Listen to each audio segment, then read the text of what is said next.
Lakaw na dito, lakaw na. Stand straight. Ang kamot, ibutang sa likod. O, huwag mag-kuhit.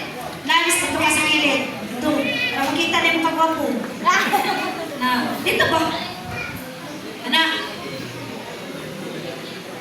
Sige.